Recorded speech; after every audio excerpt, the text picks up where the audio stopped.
อัปเดตสถานการณ์ในสหรัฐอเมริกาตอนนี้นะว่ามีความคืบหน้ากันแนวใดในที่เราสังเกตเห็นก็คือทางหน้าบ้านหลังบ้านนี่ก็เริ่มที่จะเขียวตุ่มขึ้นมาแล้วต้นไม้ใบหญ้าจากที่เคยแบบแห้งเหี่ยวนี่ก็เริ่ม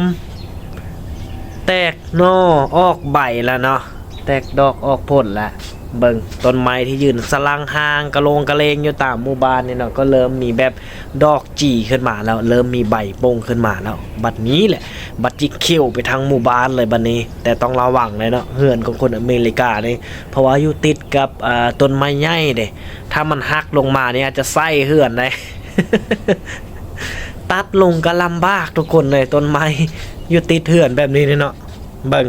สังเกตเฮือนนี่อยู่ติดเหือนแบบนี้มันลำบากแน่นอนสิตัดออกก็ลำบากย่านทับเหือนได้เนาะเวลาสิตัดนี่ก็ต้องได้ใช้รถเข็นพุ่นได้บ่แม่นว่าสิขึ้นไปตัดธรรมดาแล้วเอาลงมาได้บ่แม่นใช้รถเข็นเอาคนยกขึ้นไปตัดทีละง่าลงมาจนสุดต้นพุ่นแหละถ้าสิตัดเนาะต้นไม้แบบนี้นี่เนี่ยเบิ่งมันก็งามมาแหละคันสิว่าไปธรรมชาติอีหยังนี่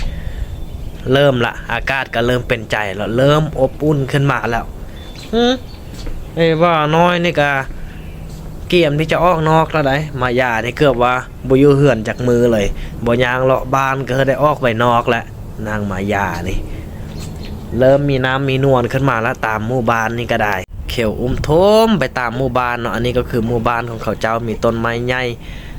เบิ่งออกมาหมดเลยเขียวทุ่มทอมขึ้นมา หน้าบ้านจากที่เคยแห้งเหี่ยวนี่ดอกไม้ดอกจอมก็เริ่มจีขึ้นมาละมื้อนี้นะเป็นมื้อเขาทิ่มขี้เหงื่อเนาะแต่ละคนก็ได้เอามาละเอามาปะเป็นหน้าบ้านเนาะแล้วรถมาเอาเองรถมาเก็บเอาตามหมู่บ้านนี่แหละบ่เห็นคนจักคนตอนนี้ตอนค้ายแรงพอแหละเขาเจ้าจึงมายางกัน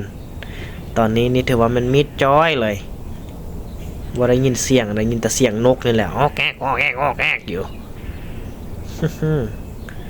บ้านเขาละเป็นอันนี้เด้อบ้านเขาเด้อหันหัวออมบ้านออมซองกับบ่มีเด้ยันไก่ยันงัวเข้าส่วนบ่มีละเขาบ่ยานละอันนี้เบิ่งยาวจนถึงพุ่นแหละ